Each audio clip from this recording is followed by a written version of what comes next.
Hey, how's it going? This video is going to go out a little late. It's because I'm trying to fix my sleeping schedule, even if it's just a minor fix. But what actually happened is I fucked it up even worse. Also, I need some feedback. I go back and forth between lighting. So here's this, and then here's this. I think I prefer the darkness because it's not blinding me. Let me know if it bothers you. Now with that being said, I'm going to show some footage here that is from Blue Protocol's recent video or recent live stream. This live stream was about an hour or 2 hours. I'm not looking at the video as we speak, but I did record a video yesterday where I watched over it and discussed new content shown in this live stream. But as you know, I'm not Japanese. There were no subs, so most of the information that I took from it was only visual. Luckily, we have a website called Blue Protocol DB, short for Blue Protocol Database. I've been aware of this, but I never linked it or talked about it, so I will link this below because this is a very, very good place for Blue Protocol information. Back in the day when I used to get excited for games like a decade ago, I would spend my life on these forums just talking about them. Specifically Monster Hunter. I can make an entire video talking about my experience there, and I had plans to because it's kind of funny. But yeah, just seeing Blue Protocol Database kind of gets me nostalgic, reminiscing on the days I used to do that. So if you want new BP information, it's a really good place to go. That being said, we're going to take a look at it. Blue Protocol feedback response. So Blue Protocol received a lot of feedback after the closed alpha test, and there are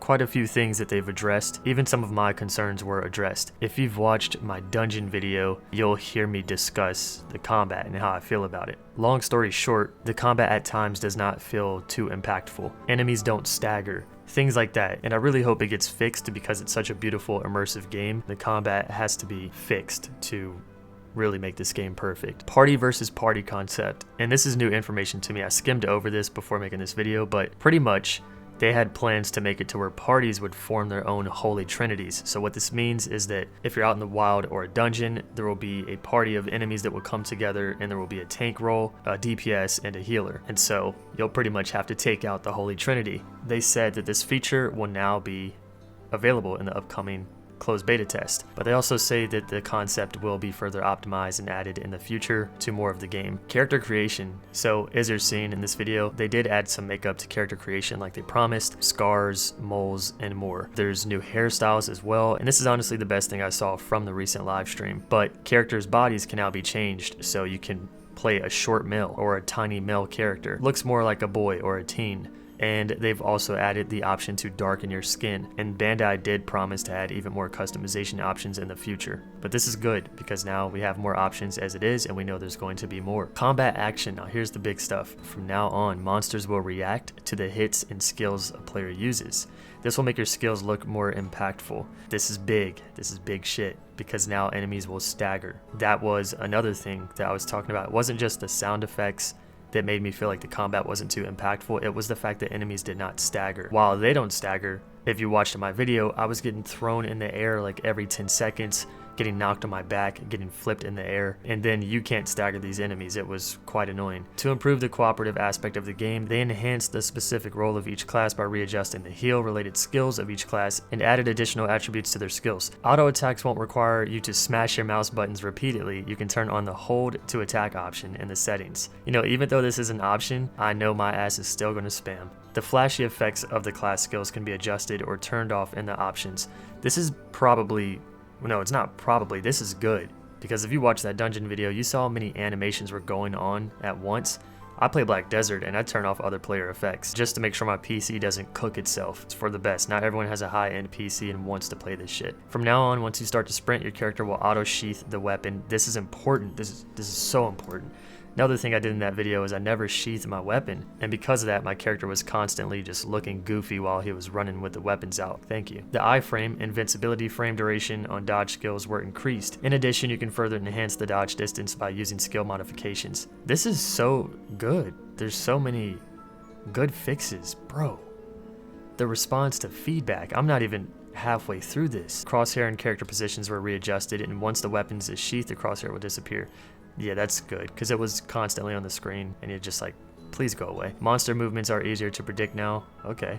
Monsters won't drop any weapons, however they can drop rare materials which can be used to craft imagines or upgrade weapons. I believe imagines are the souls. I know if I search Blue Protocol database I'll probably find out. We did not speak about the soul system, nor did I really show you guys in the videos. Maybe we'll talk about it in the future. Class and skills. You can change the focus of your class based on the skills you choose. Pick the best skill modifications and imagines which suit your needs. There is now a skill board. You can spend the skill points you earn by leveling up your class on the skill board. There are 2 different types of skill points you can get. One type can only be used for a specific class, the other one can be spent on all 4. Additional modifiable stats like damage reduction to a certain element or type of attack and reducing, increasing abnormal status effect duration were added. Once you enter some dungeons, you will automatically receive the consumables for free. They can be assigned to consumable slots. These consumables can only be used in that dungeon and will disappear once you clear the dungeon. Okay, that's pretty good. There's an increased drop rate of healing potions in the open world, and class-related quests were added to make class swaps and leveling up a second class much easier. I told you guys, playing a second class in this game is going to be normal. Everyone's going to have a secondary class, for sure. Aggro range of monsters in the open world was adjusted. It's crazy. I know they don't watch my videos. I know they don't care what this American is saying, yet they have fixed the things that I complained about. It's just cool to see that even my complaints are being fixed. Obviously, because I'm not the only one that felt this way, but damn, it's just so nice. Aggro range will get reduced if you're higher level than the monster. That's really good. No one wants to be level 40 walking around in a level 5 zone and you have a bunch of level 5 pigs just on your ass. Fall damage was added.